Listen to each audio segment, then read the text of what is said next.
하나님께서 숯불을 예루살렘 성 위에서 뿌리라라고 말씀하세요. 2절입니다. 하나님이 가는 배 옷을 입은 사람에게 말씀해 이르시되 너는 구름 밑에 있는 바퀴 사이로 들어가 그 속에 숯불을 두 손에 가득히 움켜쥐고 성읍 위에 흩으라 하시매 그가 내 목전에서 들어가더라. 이 숯불이라는 것은 하나님의 심판을 의미합니다. 그러니까 하나님의 심판이 예루살렘 성읍에 뿌려졌다, 드려졌다라는 거죠. 또 이 숯불이라는 것은 부정한 것을 깨끗하게 하는 의미가 있습니다. 부정한 것을 깨끗게 하는 것. 그럼 여러분, 하나님께서 왜 예루살렘 성읍을 심판하실까요? 그 이유가 뭘까요? 뭐 하기 위해? 깨끗게 하기 위해서예요. 그러니까 하나님의 관심은 심판이 아닙니다. 하나님의 관심은 회복이에요. 하나님께서는 이스라엘을 회복하기 위해, 예루살렘을 회복하기 위해, 그 땅이 거룩한 땅인데 그 거룩한 땅을 더럽혔잖아요. 그래서 하나님의 그 거룩한 땅을 더럽혔고 또 하나님의 이름을 더럽혔기 때문에 그 하나님의 이름을 다시 회복하고 그 땅을 회복하기 위해서 하나님께서 심판을 내리시는 것입니다. 때로 우리의 삶에 고난이 찾아올 수 있어요. 시련이 찾아올 수 있습니다. 그때 우리는 신앙의 회복에 힘써야 돼요.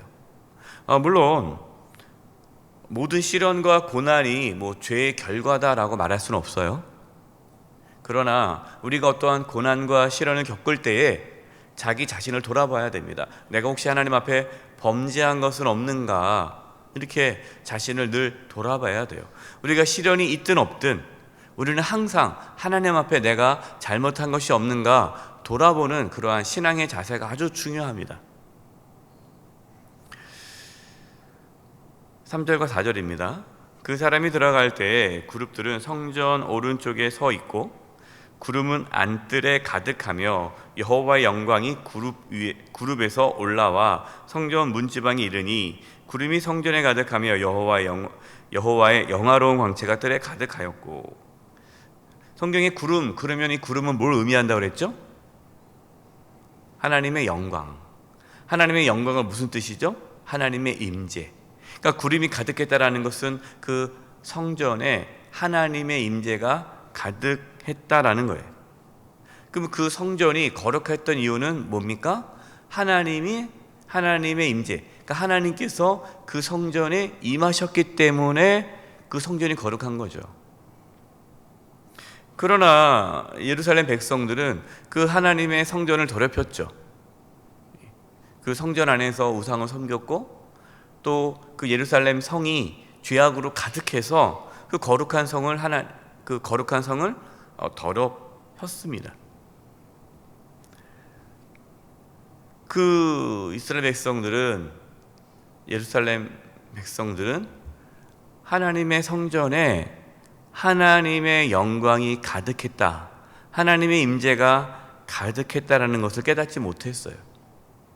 그냥 이 성전, 이 건물이 자신들을 지켜줄 것이다 라고 생각을 한 것이지, 정말 이 성전에 하나님의 영광이 가득했다라는 그러한 영적인 경험이 없었어요. 여러분, 우리도 마찬가지입니다. 우리가 하나님의 임재, 하나님의 영광을 경험하지 못하면 죄를 짓게 돼요. 거룩한 삶을 살지 않게 됩니다. 우리가 죄와 싸워서 승리할 수 있는 비결은 하나님의 임재를 경험하는 거예요. 교회 안에서 하나님의 영광, 하나님의 임재를 경험한다면 교회 안에서 싸움이 있을까요, 없을까요? 교회 안에서 다툼이 있을까요, 없을까요? 교회 안에서 소리 지를 수 있을까요, 없을까요? 못하죠. 한국 교회가 심각하게 타락을 하고 많은 한국 교회들이 또 교회 안에서 분쟁과 다툼과 분열과 시기와 그 악의가 가득한 것, 교회 지도자들이 악을 행하고 교회 지도자들이 교회를 사유화하고 이렇게 교회가 타락한 이유는, 가장 큰 이유는요, 교회 안에서, 이 공동체 안에서 하나님의 임재를 경험하지 못하기 때문이에요. 여러분, 하나님의 임재를 경험하면 하나님에 대한 두려움감이 생길까요? 안 생길까요? 생깁니다. 하나님을 두려워하면요, 함부로 말할 수 없어요. 하나님을 두려워하면 함부로 행할 수가 없어요. 한국교회가 문제가 돈이 없는 것도 문제가 아니고 사람이 없는 것도 문제가 아니고, 저는 그렇게 봅니다. 말씀을 보니까 한국교회 타락은 뭐에 있는 거예요? 하나님의 임재, 하나님의 영광이 사라진 거예요. 경험을 하지 못하는 거예요. 예배를 드려도 그 예배 가운데 하나님의 임재를 경험하지 못하고, 교회 모임 안에서 하나님의 임재, 하나님의 영광을 경험하지 못하니까, 하나님이 안 계시니까 누구만 있어요? 사탄 마귀만 있는 거예요. 그러니까 서로 싸우고 서로 미워하고 이렇게 되는 거예요. 그러니까 싸우지 말아라 해도 왜 싸웁니까? 하나님의 임재를 잃어버렸기 때문이에요. 여러분, 이것은 가정도 마찬가지예요. 하나님의 임재가 있는 가정, 하나님의 영광이 가득한 가정은 싸우지 않죠. 우리의 삶의 자리에 하나님의 영광이 임하기를 원합니다. 하나님의 임재가 있기를 원합니다. 그래서 하나님을 두려워하고 하나님을 경외하는 가운데에 우리가 살아갈 수 있기를 바라요. 또 우리 교회가 하나님의 영광이 가득한 교회가 될 수 있도록 계속해서 기도해 주시기 바랍니다. 또 우리 목회자들이 늘 하나님의 임재 가운데, 하나님의 영광 가운데 목회를 할 수 있도록 위해서 기도해 주시기를 바랍니다. 11절과 12절입니다. 그룹들이 나아갈 때에는 사방으로 몸을 돌리지 아니하고 나아가되, 몸을 돌리지 아니하고 그 머리 향한 곳으로 나아가며 그 온몸과 등과 손과 날개와 바퀴 곧 네 그룹의 바퀴에 둘레 다 눈이 가득하더라. 그룹이 나아갈 때, 이 그룹들은 이제 하나님의 천사들이죠. 하나님의 특별한 사명을 감당하는 천사들인데, 나아갈 때 사방으로 몸을 돌리지 않고 나아간다 그랬어요. 뭐 이렇게 두리번 하지 않고 그냥 직진만 하는 거예요. 항상 직진. 그리고 이렇게 이거는 뭘 의미하냐면요, 하나님 말씀에 대한 전적인 순종을 의미합니다. 그러니까 그룹들은 늘 하나님 말씀에 순종이에요. 하나님께서 말씀하시면 예 하고 그냥 가는 거지, 아니요 라고 하지 않는 거죠. 소돔과 고모라가 멸망당할 때 하나님께서 롯에게 뭐라고 말씀했습니까? 뭐 하지 말아라? 뒤를 돌아보지 말아라. 앞만 보고 가라는 거예요. 직진. 근데 이 롯의 아내가 뭐 했습니까? 뒤를 돌아봤어요. 여러분, 뒤를 돌아본다는 것은 뭘 의미하는 거죠? 세상에 대한 미련과 집착이 있는 거예요. 여러분, 우리는 이 세상에서 살아갑니다. 우리는 지금 천국에서 살지 않고요, 세상에 살아가요. 세상 속에서. 우리는 어떻게 살아가야 돼요? 우리는 세상 속에서 나그네로 살아가야 돼요. 나그네. 우리는 이 땅에서 영원토록 살아가는 자가 아니라 지나가는 자예요. 그래서 우리는 이 세상에서 누구를 바라보고 나가야 됩니까? 하나님을 바라보고 천국을 소망하면서 바라보고 나가는 거예요. 우리가 주변을 돌아보면 안 돼요. 세상에 대한 미련과 집착과 욕망을 갖고 살아가면은 우리의 삶은 무너지게 되는 거예요. 하나님과 세상을 동시에 섬길 수 없습니다. 여러분, 탐심은 우상 숭배예요. 또 말씀 보니까 그룹에 온몸에 바퀴가 있다. 바퀴가 참 많이 나오죠.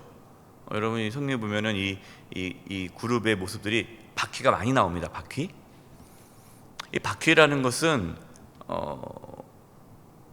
하나님의 어떤 그 즉각성, 그러니까 하나님의 신속함, 그러니까 하나님께서 신속하게 일하심을 나타나는 거예요. 하나님께서 일하심을 표현하는 하나님의 역동성, 이런 것을 이제 표현을 합니다. 그래서 이 천사들의 모습에 오늘 특별히 에스겔에 이 바퀴가 많이 나와요. 그래서 왜 바퀴냐 하는데, 이 바퀴라는 것은 빨리 가는 도구 아닙니까? 그 당시에 바퀴라는 것은 수단이잖아요. 그래서 이 바퀴는 하나님의 신속함과 정확함과 빠름, 역동성을 의미하고, 그 다음에 눈이 있어요. 온몸에 눈이 있고 바퀴도 눈이 있고 눈이 사방에 이렇게 있습니다. 몸에 참 기이하게 생겼죠. 이 눈이라는 것은 하나님의 눈을 상징해서 하나님이 다 아신다, 다 보고 계신다라는 거예요. 그래서 지금 이 그룹들의 모습들은 하나님의 속성을 이렇게 보여주고 있는 건데요. 하나님께서 모든 것을 다 보고 계시고 알고 계신다라는 뜻입니다. 여러분, 하나님은요 전지전능하세요. 하나님은 저와 여러분을 다 아십니다. 저와 여러분의 여건과 상황도 잘 아세요. 우리의 모든 것을 다 아세요. 그렇기 때문에 여러분, 하나님 앞에 그냥 고백하세요. 기도하세요. 하나님, 숨길 것도 없고 하나님 앞에 정직하게 자신의 연약함과 부족함과 죄악을 다 얘기하고 또 회개하고 또 하나님의 도우심을 구하시고, 그러면 하나님께서 우리의 모든 상황을 아시기 때문에 하나님께서 우리를 이끌어 주십니다. 18절입니다. 여호와의 영광이 성전 문지방을 떠나서 그룹들 위에 머무르니 그룹들이 날개를 들고 내 눈 앞에 땅에서 올라가는데 그들이 나아갈 때 바퀴도 그 곁에서 함께 하더라. 그들이 여호와의 전으로 들어가는 동문에 머물고 이스라엘 하나님의 영광이 그 위에 덮였더라. 자, 하나님의 영광이, 여호와의 영광이 성전 문지방을 떠나서 드디어 이 하나님의 영광이 예루살렘 성전을 떠났다는 거예요. 여러분, 하나님의 영광이 예루살렘 성에서 떠났다고 해서 하나님의 영광이 사라지는 것은 아니죠. 이것이 중요합니다. 예루살렘 성전이 완전히 무너지고 이스라엘이 멸망을 당하여도 하나님의 영광은 사라지지 않는 거예요. 그러니까 지금 이 에스겔 말씀 보면 이제 아직은 지금 에스겔 10장 말씀에서는 아직 예루살렘 성이 멸망당하지는 않았어요. 네. 그러나 이제 나중에는 이제 멸망당하죠. 예루살렘이 멸망당해도 하나님의 영광이 계속해서 세계 열방 곳곳에 나타나죠. 이것이 중요합니다. 그러니까 하나님은 하나님의 영광을 나타나기 위해 예루살렘 성전을 심판하시는 거예요. 마찬가지입니다. 교회도 마찬가지입니다.